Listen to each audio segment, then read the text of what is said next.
eso es lo primero que hay que aclarar, que los precios de los combustibles no caen ahora con la pandemia, cayeron desde hace 6 años y han venido teniendo ciertas oscilaciones un tanto para arriba. Hay que recordar, hubo periodos, por ejemplo, en que llegó a estar 40, $50, pero siempre era un precio bajo, ¿va? Porque hay que recordar que desde el año 2014, a mediados de 2014, los precios de los combustibles, sobre todo el de Texas y aún el del Brent, que es el que se utiliza para los países europeos, el precio del barril de petróleo estuvo descendiendo, ¿ah? Y nunca volvió a subir. Es decir, nunca volvió a subir a más de 70, $80 como estuvo antes de mediados de 2014. Ya en esta época, pues los precios de los combustibles del petróleo se han terminado de derrumbar, a tal extremo que hace aproximadamente 2 semanas los precios incluso estuvieron en cero y llegaron a ser negativos.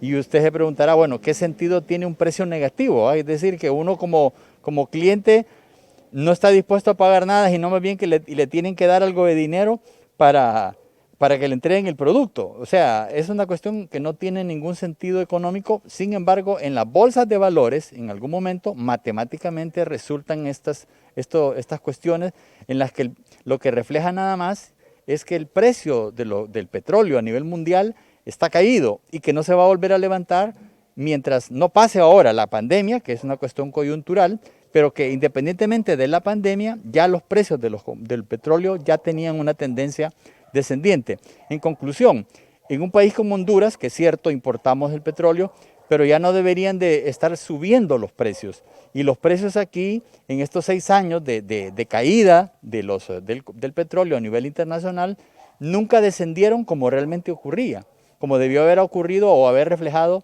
la situación del mercado. Entonces, en pocas palabras, como que ni aún ni la pandemia que sensibilizara a los importadores ni al propio gobierno sobre el hecho de que los precios internos tienen que reflejar la tendencia internacional, ¿va? Que entre oferta y demanda hay una gran diferencia y hace que, como hay más demanda y mucha oferta, los precios internacionales descienden y aquí en un país como Honduras también deberían de estar bajando todavía mucho más.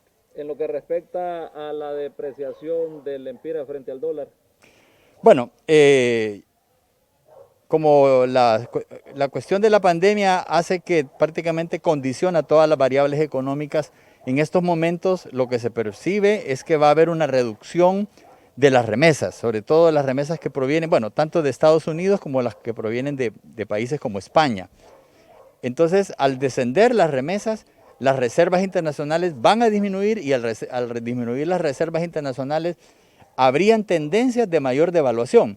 La devaluación de la moneda se ha venido dando sobre todo desde el año 2011 a esta época. Y en estos momentos, por ejemplo, el tipo de cambio está a 25 por 1, 25 lempiras por $1 de Estados Unidos. De manera tal que, así como se ven venir las cosas, si en las épocas en que las remesas estuvieron aumentando, la devaluación siempre se estuvo presentando, ahora que las remesas van a disminuir, seguramente las autoridades del gobierno, con el comportamiento que tienen y con la visión que tienen, que no es garantizar la estabilidad de la moneda, van a empujar para que la devaluación siga siendo algo persistente. Es decir, lo que se avecina en esta época, desgraciadamente, es que se va a devaluar todavía mucho más el empira.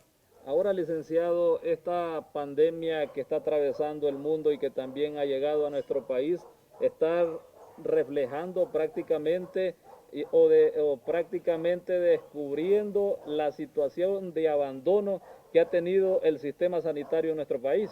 Así es, y hay que poner claro las cosas. En nuestro medio, por ejemplo, muchos funcionarios del gobierno, el propio, digamos, gobernantes dicen que ningún sistema, ningún país, por muy rico que sea, ha podido soportar el efecto y la gravedad de esta pandemia. Y eso es cierto, pero hay que tener claro también que en países como Honduras, donde previo a la pandemia, durante una década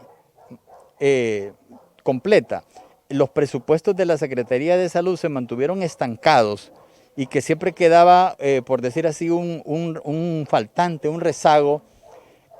Obviamente que no es lo mismo los efectos de la pandemia en un sistema de salud que ha estado rezagado por años a uno que ha estado posiblemente siendo mucho más mejor manejado, ¿va? Que es el caso de los países ricos, que obviamente tampoco les ha alcanzado por completo para detener los efectos de la pandemia. Pero en un país como Honduras, donde el sistema de salud ya estaba debilitado, aún sin la pandemia, es obvio que ya con la pandemia la situación va a ser mucho más complicada. Ese es un punto. El otro es que lo que los gobiernos durante 10 años, en el caso de Honduras, no gastaron, no aumentaron el presupuesto de la salud, lo van a tener que hacer ahora, pero en una situación de emergencia, donde los costos de los insumos van a ser más caros y donde los gastos van a ser todavía mucho más estériles. ¿Qué quiero decir con esto? Por ejemplo, se van a comprar, y ya se adquirieron de hecho, hospitales móviles, pero estos hospitales móviles van a salir bien caros.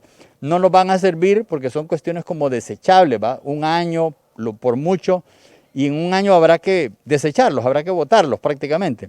No hubiese sido lo mismo que esta inversión se hubiera hecho desde antes en los centros de salud, en las clínicas periféricas, construyendo nuevos hospitales o reformando los hospitales ya existentes de manera tal de que esos insumos y esas infraestructuras quedaran ahí de una manera mucho más duradera. Entonces, en pocas palabras, lo que estamos viendo es que la pandemia ha venido a desnudar los rezagos que un sistema de salud como el hondureño ha tenido durante la última década.